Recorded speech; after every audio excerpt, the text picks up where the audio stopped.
to the show. Say hello to my co-host over here, Pepe Mache, my pet dinosaur, if you didn't meet him last time. He's going to be joining us from now on, as long as I have something to say about it. All right, sweet. So we're going to get into this, man. We've been spending the past couple streams talking about songs off of this album right here. So the deal is, I've had this project, The Bedbugs, for, I think, like the better part of 6 years. Maybe something like that, 7 years.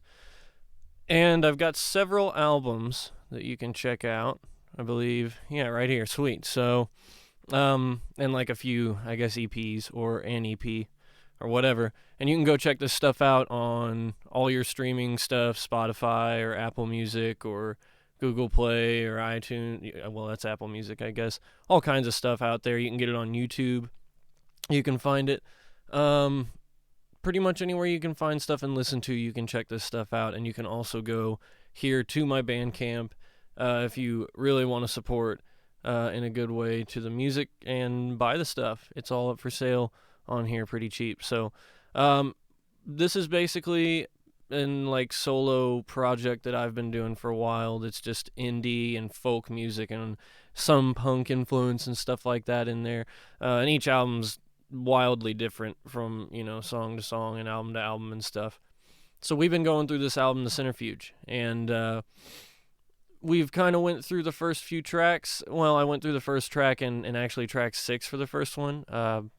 Not sure why I really did that, but just was doing one for the test to kind of kick things off with track 6 there. And then we started off at the beginning here, so now we're getting into the second track, Hey Neighbors, which is a really, really interesting track especially just for the Bedbugs, for a lot of reasons.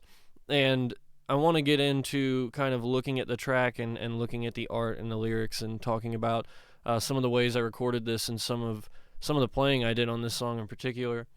So this art was done by my friend Merrick, and it was a dude that I met in college, and he's just a cool musician, really interesting playing and music taste. And whenever I was doing this album, I did album art, traditionally, but I did each track had its own, unique and specific album art or track art too. And my friend Merrick did this one, and that's just such a cool piece that we'll look at after we kind of listen to the song and stuff. But yeah, man, this was one of my favorites for sure. And I actually made stickers at one point for this project and like passed them out to people and sold a few and stuff like that. One of the stickers was that art, and this is really cool. I think I have like one of every sticker I ever made tucked away in my closet somewhere. So in fact, I think I even know where they are. I might grab those in a minute if I remember, maybe toward the end or something. But that was one of the stickers. It was really cool. So kind of getting into the song from last week, from whenever we talked about the first track, The Breaking of the Fleece. Word, I see Seth. What's up, man? We kind of talked about that song, and I do a lot of stuff in this project where there's connectivity even across songs, where I've talked about with this album aren't necessarily, it's not necessarily a traditional concept album. It's not conceptual in the fact that it's like one big story following the same characters through the whole track list or anything. Each of these songs has very much separated different stories one another, and but even then, the concept of the Centrifuge, the album name, kind of being the idea, all these stories don't have really a true center. They feel like they're being tossed around in a centrifuge, some container that spins its contents wildly, and they never kind of fall and rest in the middle, right? So all the stories kind of have this crazy feeling of there's no real center. Everything's just nuts all the fucking time. So there's that concept that kind of ties the thread through all the songs. But sometimes I like concepts and considering those kind of things even chordally or rhythmically or something like that, musically conceptual. And some of the first groups I heard doing that whenever I was growing up was people like Dream Theater, I think was a good influence like that.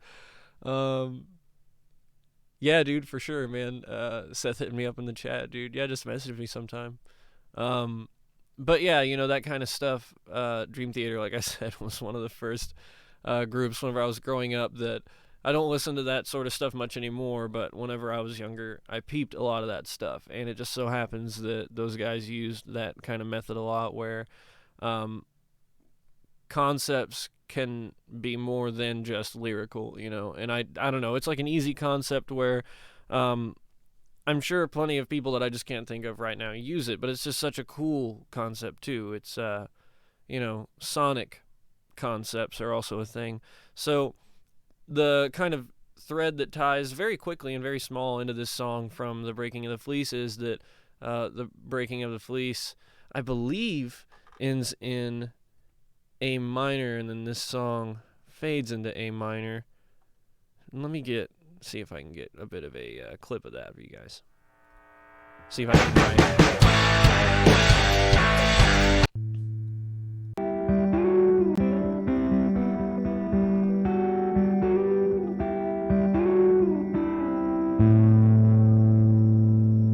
Okay, so I believe it lands on an A as the last note, right? And it I believe, if I'm not wrong, that all the stuff before that even has it's not necessarily an A minor, but it kind of has implications of A minor, and then you land on the A as the last part of that tune. So let me let that kind of right, and then you go into, oh no, I'm doing the completely wrong thing. You fade that into this song, which we'll listen to it really quick here.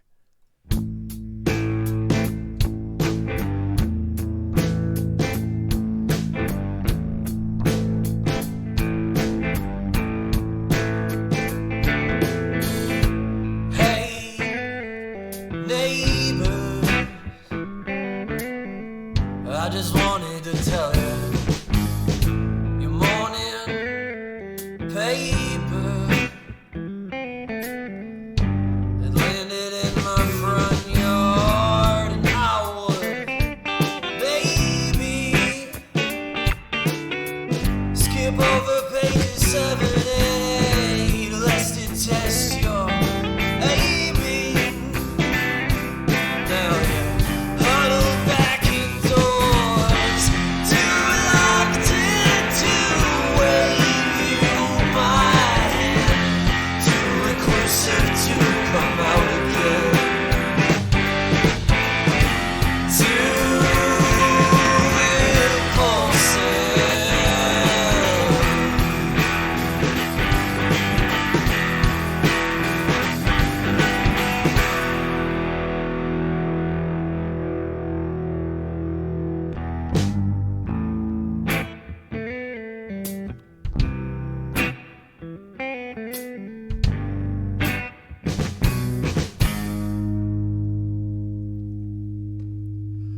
Wait, postman, stop your shuffling on. You laid your package right in the grass of my lawn, and I was mistaken for the other Joe next door. And why don't you take it, deliver it once more, relinquish who I am again, to rebuttal against the common man, to tire amongst this soul wreck, to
that's the song, man. So I did some digging really quick before we get into this, and I did find those stickers. So I'll show you guys those really quick because it's super cool. Looks like I just had a few. I had, hopefully the camera catches this okay. Just the typical logo, the first real like logo, quote unquote, that I've ever made for that project. And it's just like two bugs that really aren't even drawn like bed bugs, I don't think, which is kind of funny. But just two cartoony little bugs. I literally like drew that on a big like poster board sheet of paper that I had extra from when I did some project, and I didn't need all the poster boards, so I had one, and I was like, I have a Sharpie, and I have a shitty camera, like a phone camera or whatever. So I just drew that and then took a picture of it with the phone camera, and that's what that is. This is Merrick's art for this song, which we will talk about. Oh no, and it's like really bright. Can't really see it too well, but we can see it on the computer better here. And then I had some of the album art on a little circle sticker. Bam, pretty fucking sick, huh? So, anyway, cool stuff. I found all kinds of cool stuff when I was digging up there, man. I keep all my old stuff. Well, anything that's like really cool, mementos like that and stuff. I love to keep that junk. And I found like I don't know what they call them, but I think it's called like a boa or something. But like the really feathery like things that you can like put around your neck that are like festive, garments or whatever. And I did Rocky Horror Picture Show, played the drums for that musical one time at like the local college around here, and they like had somebody, one of the musicians, I believe it was the pianist, brought in some stuff for us to use in one of those. I had like a bright orange sparkly one. It was sick.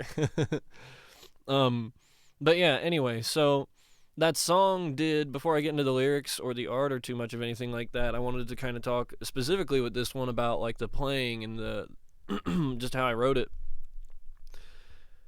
It was a song that I did a lot of stuff that I hadn't really done before in the project, and like the guitar playing is a lot more you can think about an instrument so many ways, right? And I, by just pretty much since I was a little kid, have been a drummer, and that language makes the most sense to me. So whenever I play other instruments like the guitar or the bass or the keyboard, I have to like switch my brain into that mode, and it's not like just sitting down on a drum set as much for me and like making did you guys see the lights go yeah, it's a bit more of like okay, how I have to like direct my mind more specifically whenever I play other instruments in a particular direction or way whenever I write or whenever I play, because I'm just not as good at those, and I don't have the language on those instruments as much or as easily. But with this song, so the way I typically think on guitar is, you can tell I play a lot of acoustic, right? I especially used to. I play more electric nowadays, but I go through lots of phases of things I enjoy and things I play and things I like in practice, whatever. But even the way I play an electric guitar, you can tell I'm an acoustic player because a lot of my stuff comes out that way, where it's not as much like riffs and licks and things as it is lots of cowboy chords, lots of simple substitutions on chords, lots of like this guy like listened to indie and folk music and plays acoustic guitar as his main guitar venue. Like that's my mental switch most of the time. And with this song I wanted to kind of get away from that a little bit, so there's more like licks in there. So that's why you hear more actual licks going on in this song, and it was really interesting for me to write a vocal part around that. One thing that I try to work with sometimes in music is like counterpointing melodies and stuff, or not necessarily that the licks I felt were like the melody in this situation, but they could be, right? And I wanted to write something that sort of counterpointed it, but wasn't like on top of it at the same time constantly. So that's kind of mostly in like the opening and like the verses throughout the tune. You can hear that a lot, where my vocals are kind of in the holes of the guitar. And that's also something I've learned recently, where if you can use that tactic, um, not just of being able to write things that counter each other well, that just play next to each other, but sometimes slightly crossing things over, like rhythmically or melodically, slight crossovers or deep crossovers where everything is intentionally really busy and dense and stuff. Like, it depends on your intent for that piece of music, but like some of the stuff I've been working on recently with a lot of keyboard and stuff, which I may tease just a bit here toward the end of this again if I remember, and I want to show that off a little bit. I might play just a little bit of the project I've been working on lately. But like really busy keyboard parts, considerably, depending on what you consider busy, but for my mind and my taste, it's like busy. I have different parts going on, but, I try to make them musical and decisively put them in, the panning and everything and how I'm going to eventually mix them. I haven't really done any actual mixing on the project yet. That is the big chunk of this whole producing thing that I'm really working on right now, is getting good at that. But I didn't want things to be too busy here. That wasn't really the intent. So I was thinking, how do I make a song and a phrase that's like has licks, has a lot more guitar movement than I'm used to, but it's not too busy. I don't want to just like shred. Which, depending on the style of music and what I'm trying to go for, I can be capable of, and nothing crazy, but I do have like on my other Bandcamp that's just under my name, Alec Ramsey, I have a death metal EP that is really cool that we'll talk about sometime. And like stuff on there, even a lot of the stuff on there I wrote not whenever I released this, but like years ago. And I came back and kind of adjusted things and recorded things and got them set. I think that was 2 years ago, possibly. So, capable of making things busy, but I didn't necessarily want that.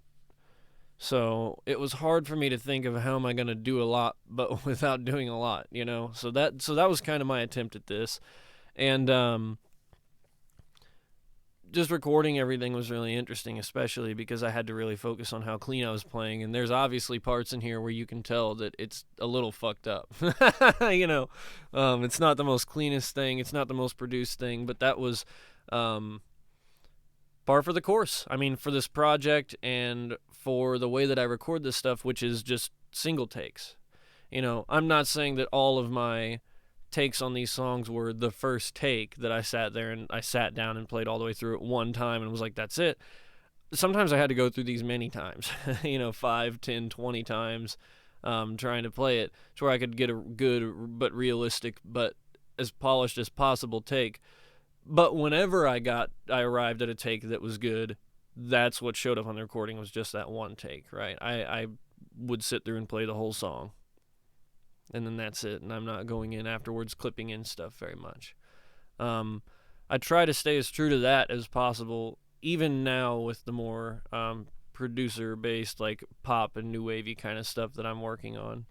Even still, try to keep takes down to just one take for whatever that chunk is, right? But that differs and changes a little bit, and if we kind of look at it, especially in depth someday down the road after I release it or something like that, we might kind of see exactly how. But this song was really cool. So I guess I want to kind of talk about the lyrics. Let's get into that a little bit.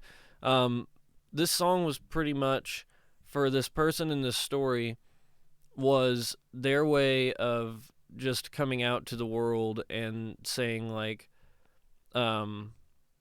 it's kind of about the sort of balance of how you react with other people, and it's all put into this like one situation, this one story, where basically a guy gets up in the morning and walks out to check his mail or whatever the hell, and he notices that some of the neighbor's mail is like in his yard, and he has to interact with his neighbor and tell him that he's got his mail and here you go. And it's kind of all this mentality surrounding how you interact with people in general is kind of the metaphor, the bigger picture here. But with this one situation, it's him and his neighbor. So that's essentially what it's going for, and we'll kind of see how this guy thinks about all of that as we go through these lyrics. So it starts with, "Hey neighbors, I just wanted to tell you your morning paper. Oh my gosh, I can barely see without my glasses. It landed in my front yard. And I would maybe skip over pages in 7 and 8, lest it test your aiming. Huddle back indoors." So, basically, the song is like him addressing them, but in some ways directly, and then later on not so directly, like face to face, but like directing his thoughts toward them. Um, but this is him, literally, this is him saying, like, "I just wanted to tell you that, like, your morning paper is on my lawn and not on yours. So here you go, take this," right? Like, he's got to go interact with them and just to give them that. Um, and then he mentions some bizarre, skip over pages 7 and 8. There was a lot of, at the time, a lot of, and really, when is there not, a lot of political stuff going on where I've never been a super heavy political person. I try to keep aware of some generalities and stuff, but I'm not very heavily opinionated on much of that stuff. And when I do have opinions, I don't really share them. It's just how it does, man. But with this, I was kind of addressing the issue of stuff in the paper. You're gonna find some shit that's gonna offend you, like happening around you. You know what I mean? Like, that's kind of the big picture there of whether it's political or not. I mean, it's and it might even end up in the paper or not. Like, who gives a shit? It's making the point that there's a lot of shit going on in the world, and some of that shit around you is really gonna upset you, right? And this is basically this guy saying, yeah, I kind of like, I looked, like, I skimmed through the paper or whatever, I guess. Like, who skims through the paper that was dropped on the wrong lawn anyway? But it's this kind of idea of, like, we've seen it all, man. So you know what's going to be in there. So skip over those pages if you don't want to get offended this morning. It's kind of one of those, one of these little weird, I don't even know. I like to make weird little points sometimes, I guess, and that's just kind of this point that's encompassed within this song. Looking at the next stanza here, "Too reluctant to wave you my hand, too reclusive to come out again, too repulsive."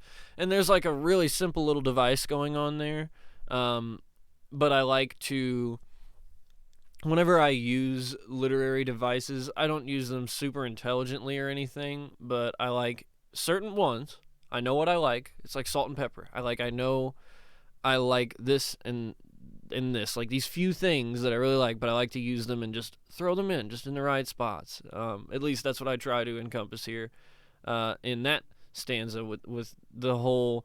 They all start off with the word "to," and they kind of have the same sound to the ring to them because they have "to" and then something, reluctant, reclusive, repulsive. So it's just kind of a little bit of a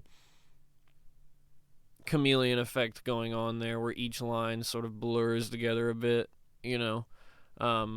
which, when you're performing stuff live and you're sitting there playing through the song, can sometimes make that harder to remember which one goes where. You might say "too repulsive" and then "too reluctant" and then "too reclusive," like out of order or something. Not necessarily in this situation, because the rest of the lines kind of is what separates them.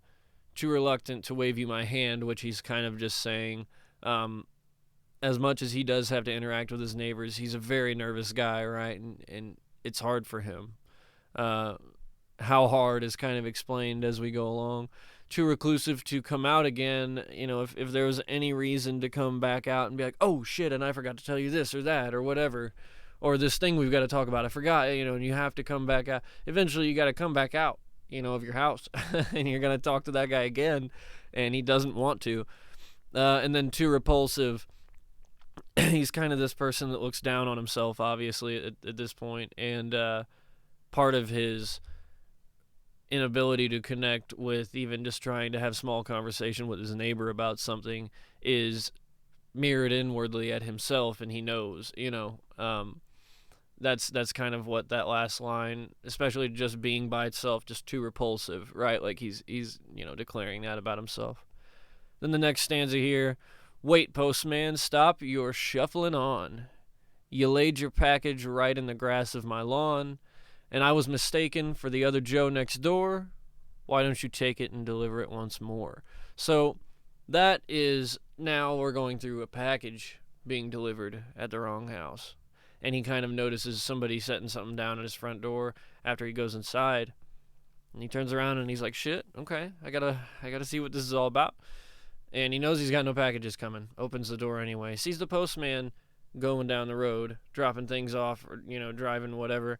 And he's like, wait, come back. Take this damn package. This isn't mine, right? Like, he knows, like, just do your job. Just take this back. Just give it to the guy, don't make, the thing right before it was him saying, like, I don't want to come out again. I'm too reclusive for that shit. And then he's like, oh my God, yeah, I have to do this now, So, yeah, right in the grass of my lawn, blah, blah, blah. This is where, he put the package. He's got to pick it up. Now he's got to mess with it. He says, I was mistaken for the other Joe next door, and that's kind of a mirror of, the average Joe kind of thing. He's just saying the Joe next door. Whether that's his specific name or not, it's not important. It's just the other Joe, that guy. Why don't you take it and deliver it once more? It's literally just him saying, like, please, like, in any way for me to avoid having to do this, just take it back to him, dude, And then the last stanza here, even more of that mirroring of the to and then some word with re in it. Interestingly, the device is slightly changed to be the, just TO instead of TOO, so that's cool. To relinquish who I am again, to rebuttal against the common man, to retire amongst this old wreck, to rekindle ash again. That's that last stanza. So, excuse me, he's kind of in this last line, like, speaking on this bigger, more, almost universal level of, not just the face value of, great, I gotta go talk to my neighbor and be like, yo, here's your package. It's kind of a thought to the universe sort of thing. He has to relinquish who he is again, which he's kind of revealing right there, that, great, like, anytime I have to go and deal with this guy, I'm having to, like, give up who I really am. Because typically in his own home, he would just be comfortable enough to be like, damn it, dude, take your package. It's at my house, But in this way, he's got to be like, oh, I feel like I have to put on a mask or something, Now I got to do this thing that I just don't want to do and be like, what's up? Here's your package, man. I got to walk it over there now. To rebuttal against the common man, that's kind of his wishing or calling for the ability to, like, not just be like the other Joe next door and just be like, oh, what's up, neighbor? Oh, and like, here's your package. You got dropped at my door. That's his kind of call to be like, he wants to be who he really is in whatever way that is. Instead of having to put on the mask and go talk to the guy, whatever. To retire amongst this old wreck, to rekindle ash again. Those lines were kind of to fit the profile of the device. Sometimes I'll write stuff that is just, like, weird like this, right? I don't know. Don't know how else to explain it, but there's, like, especially with the last line, right? Like, with this rekindling ash, there's a small theme there where it's like, why you might think, like, why specifically would you choose those words for, basically, he's saying with those last two lines that this is after he, like, does the deed of going to talk to his neighbor. He can kind of retire to his home, to his shipwreck, so to speak, that he says, and just rekindle ash again, which is just kind of regain himself, right? But you might be looking at that and be like, those are, like, really weird word to say, or really weird words to choose to say that.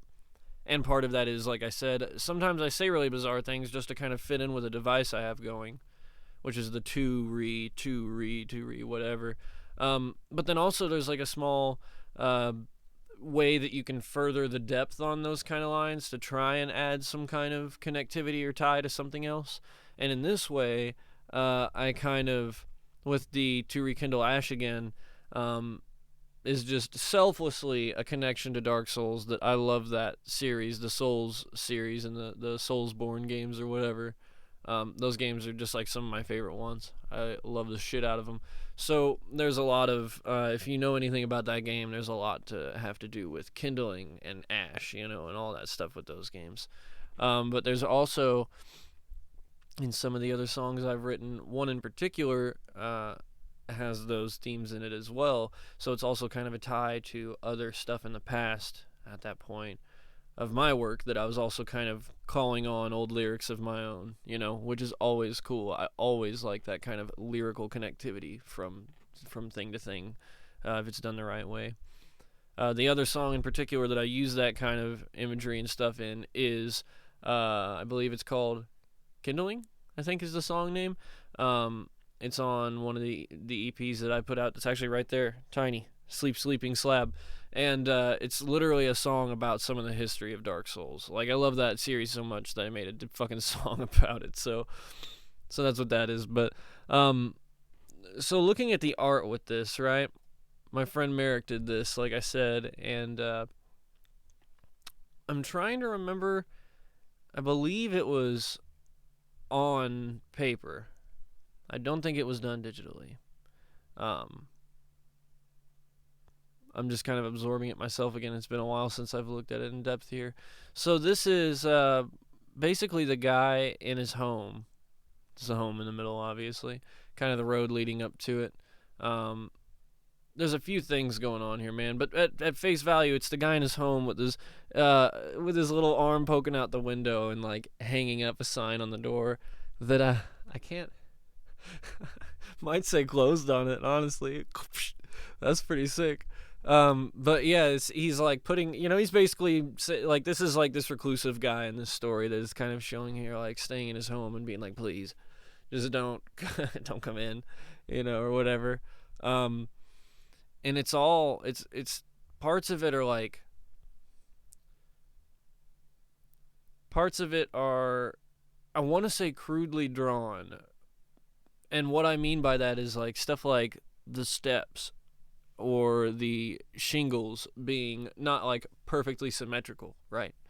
Like some of the things were done, other things in there were done.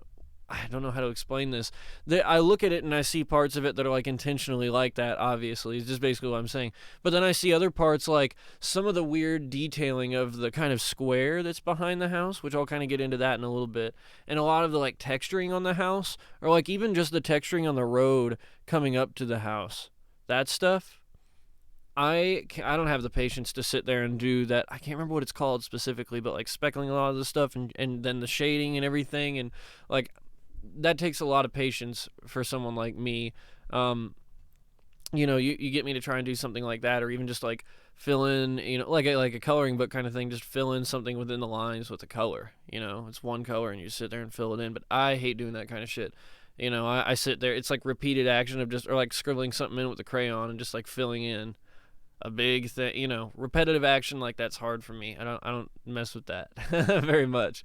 I like a lot of my weird art. It has like weird flowing lines and there's a lot of like openness to it, because that comes easier for me. And this is just really interesting to see a lot of that. Anyways, a lot of definite and awesome detail work, and then other parts of it that are just so crude and fit the mood of kind of this. It kind of is like almost an image of what this guy would think of himself as and see himself as if he was like third person floating above his home, because he thinks so crudely of himself, and it just fits the vibe so well. I just don't know how else to say it besides it's fucking badass, right? But I talked to Merrick about it some too, and I was like, is there any reasoning or any thoughts that you had going into this that you really used to kind of put it together, and like anything that would be cool to know that like people that just looking at it wouldn't know? And one of the things was that the road leading up to the house, and then the house itself, and then this weird kind of backyardish like rectangular structure behind the house, there's like these impression lines behind the house in that weird background structure, right? And you're even wondering like, what the hell is that background structure? It doesn't even have like a fence. It's not like necessarily a yard, and the ground's kind of elevated. It looks weird. What is that, right? And I was, that was kind of coming up too, and we were talking about that, and he was like, yeah, that's kind of intended to look like the road is a guy's shoulders coming up, and then the different section of road right in front of the steps of the house is kind of his neck coming out from his shirt, and then the house is his head, and then that structure behind is supposed to be a pillow, and it's him laying his head on his pillow.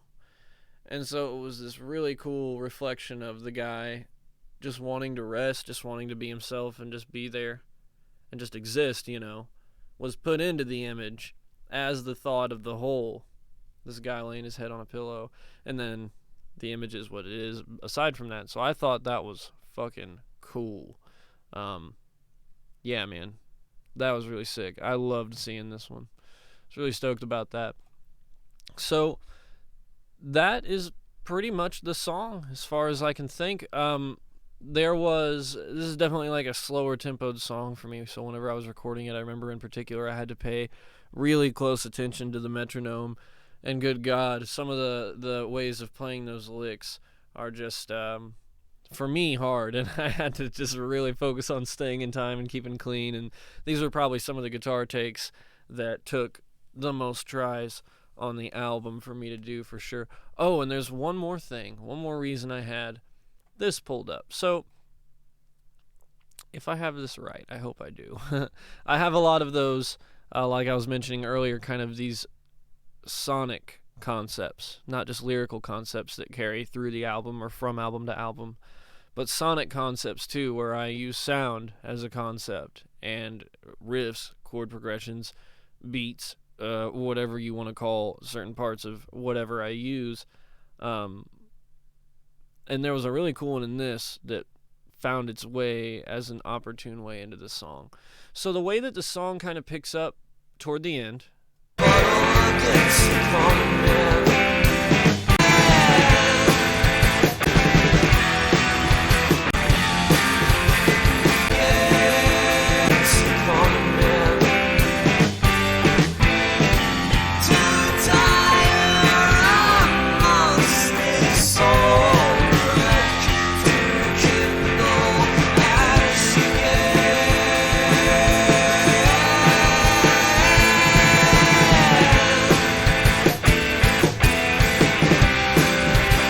so going into that, right, it picks up tempo a bit, and for any music nerds out there, it goes from triplet bass time, and it starts straightening out to just duple bass time, right? So that's really cool. It kind of has this momentum that it picks up into.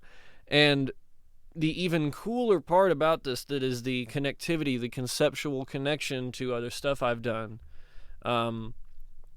is I took a chord progression and a riff sort of that I had before on some stuff that I made long ago, and I found that it really fit well here, and I intentionally kind of did this thing. So this is a part of my music that I really dig, that I get to show you guys.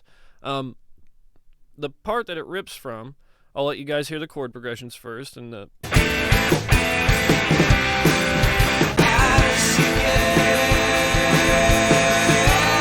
right here.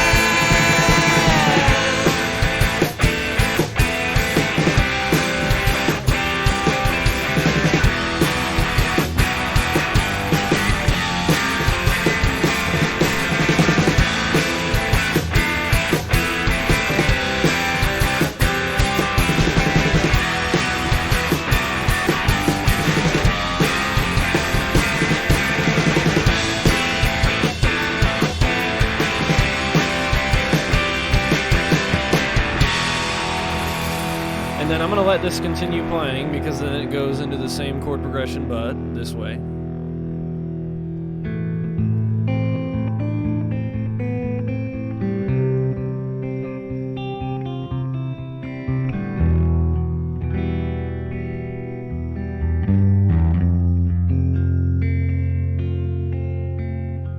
Then it goes from A major into A minor, which is something different, so I kind of paused it early. That does not happen, I don't believe, in this other thing. But now let's listen to this, and I'll kind of explain what's going on here and what the connection is. So, I believe it's the right one. Yeah.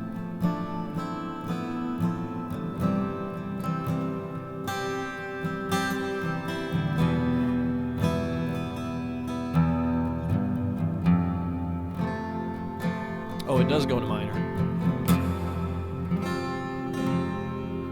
It does go to minor, so it goes to minor on both. So what's going on there is this is an album, Salamander Society, that I released, and I recorded this stuff, it looks like around August 19th, 2016. This album was, looks like May 4th, 2019, so several years later. These tunes even, what this is, and from the album art too, Philia, Salamander Society. Philia used to be the group name of this, right? So, I drew that fucking shit, man. That's cool. Excuse me. This is an old group that I had that eventually I might get around to listening to this album too and kind of talking about it a little bit. I had this group in high school whenever I first picked up a guitar. I wanted to start writing kind of Red Hot Chili Peppers, NoFX sort of rock and rock punk and just funk and kind of like weird mixture of stuff. And it was under the group name Philia. We were actually before that called Paid in Pennies, which is a name that my brother I remember talking to one of my older brothers about our group, and I was like, I'm trying to think of a name. And we were talking about something, some kind of thing came up, blah, blah, blah, playing gigs, getting paid in pennies. I thought that was hilarious. So we called ourselves Paid in Pennies for a little bit, but then we came upon Philia as kind of the official name of it. And that was me playing guitar and singing. And then at one point I had a friend who's actually one of my roommates now. I guess I won't say his name for privacy's sake, but that dude was playing drums with me, and we never had a bass player. But then at some point, we just didn't hang out for a while because life happened, and I had another friend of mine that is a streamer, and you should go check out. I will say his name. His name's Aaron, but I think his tag is at... Oh, no, I don't want to get this wrong. It's Harem Scarum, but... want to become famous by followers. Some bot in my chat. His name's Harem Scarum, and I think there's an underscore between Harem and Scarum. Go follow that guy. Harem Scarum. It's good stuff. Yeah, he streams games and stuff, and it's just really cool. So go follow him. He's a good friend of mine. He played drums with me for a while too. I've played a lot of music with him over the years, and typically whenever I was younger and in high school even, we still jam and hang out and play music now, but it's more just jams and stuff. He was a vocalist a lot in a lot of the bands that he and I were in. But then he started playing guitar and drums and stuff around me, and I was like, whoa, word, you can play. And we started doing some stuff. So that's what that group was, and that song, Along, is track 12 of the album. What happened with that was, I guess the year was probably around 20... Oh gosh, I have to think about how old I am, and this always makes me regret thinking about it. It was probably like 2012, between 2012 and 2014, whenever I originally wrote this music for Philia, this album. And this recording is from 2016, so years later. I never recorded the music back whenever I played it with Aaron or with my other friend that played drums. Never recorded those tracks. But since I wrote all the stuff for them, I didn't feel too bad about later on down the road. Luke, a friend of mine who we've talked about in the stream before, has helped me record a lot of this stuff.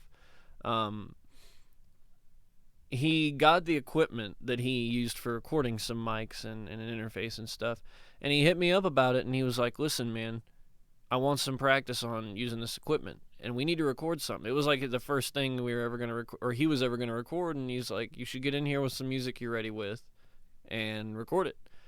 And I had this album sitting in the folders still from years before, and so I didn't feel too bad being like, I'm going to record this, and then just put it out under my, tag, my name, because it's not Philia anymore. I didn't have the homies playing with me, but, the drums, the bass, the guitar, the vocals, everything, I wrote that stuff. Like, that was my project that I was just jamming with them on. So this even like I have like old Guitar Pro files, I think, of this music um, somewhere in here that I can maybe get pulled up. Let me see, just to kind of wander off to the side a bit. Is it under? Yeah, it's under here. Cool. Got some art. I want to show you guys some of this, because why not, man? That's cool. This was the track listing. You can very obviously tell with this one because I didn't give a shit. I just took a Sharpie and wrote on a piece of paper. Funk Me Softly, Fish in the Frame, Subliminal Dreams, Cheap, Spittin' in a Can, Friends Forever, Understanding Never, In the Desert, with the little tumbleweed and the cacti and whatnot. Bubblegum, Sticks and Picks, The Floating Heads, Whitetail, and Along. And then what else? You've got the cover that I showed you guys. That's another. Is that just another way? Yeah, it's just squished images of different versions of that. Oh, and they all open up. I see. And then what else do I have? I have the lyrics all typed out, but they're on the website, the Bandcamp as well. I do even have. Yeah, I've got like, for example, I'll pull up one that a lot of people probably listen to more than anything on this album. Track 4, Cheap. Got like all the stuff written in this old program. Guitar Pro. You guys are going to hear a little bit of it for a second. Let's see.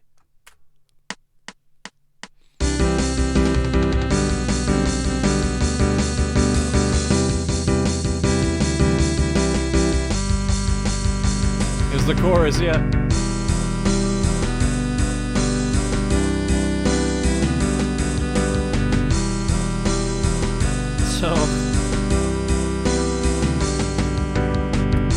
So anyway, these songs exist, and they're written all in like shitty MIDI in the Guitar Pro 5, which is like 2000 something probably program that I used a lot growing up to get a lot of my music down. So there will be stuff coming in the future where I talk about some older music and look at some of those files.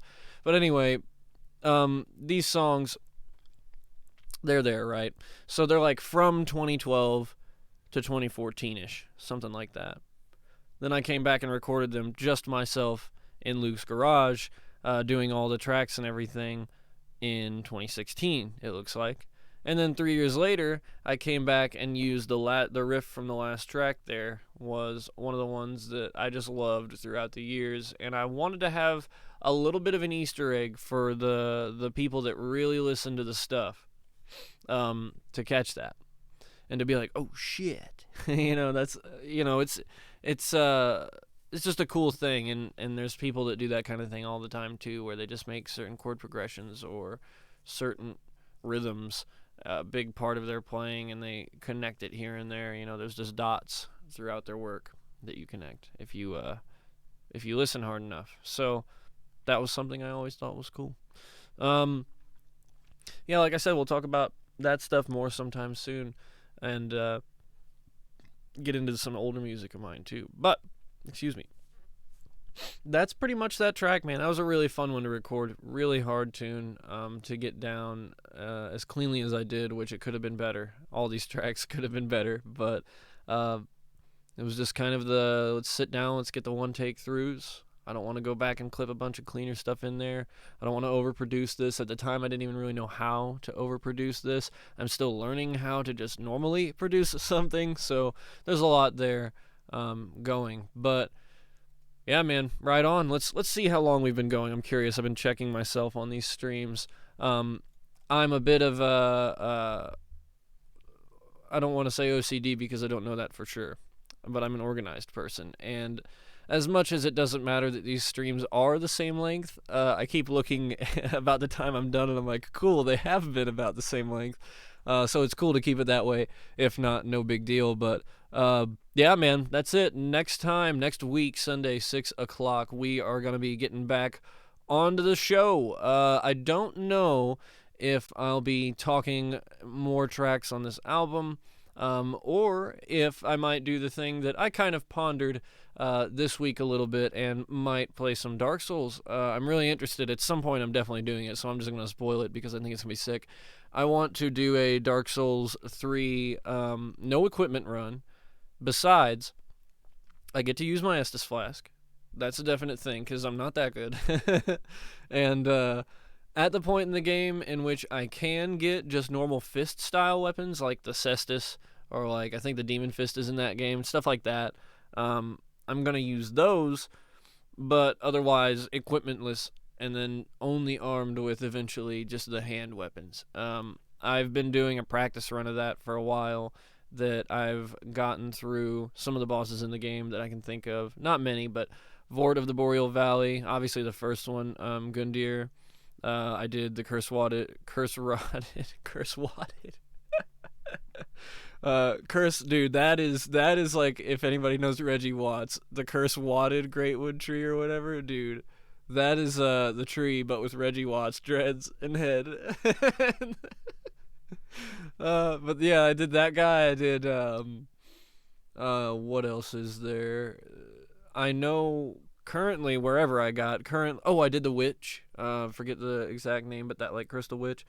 I got to the point where I got through the Farron Swamp, and I was on the Abyss Watchers fighting them, and I don't think I ever beat them, but got through a good chunk of the game doing that, and I got my ass kicked a lot, but had a lot of fun. So I want to try and stream that eventually too, which will be awesome. So stay tuned for that at some point. The plan is for now probably just go through these tracks here, finish up the album along the way, and kind of see where we get from there. Right on. Thanks again for coming, for listening, for watching, all that good shit. If you came and you joined me again this time, supporting me in any way in the past, present, or in the future, you're cool with me. And probably cool with Pepe Miche too. I really don't know. Can't read his mind. He's a quiet guy, so it's kind of hard to read him sometimes, but I'm sure he's cool with it. We're both pretty cool with it. I'm getting the okay from Pepe. All right, right on. Thanks for coming in and watching, guys. Laters, and remember, stay cool.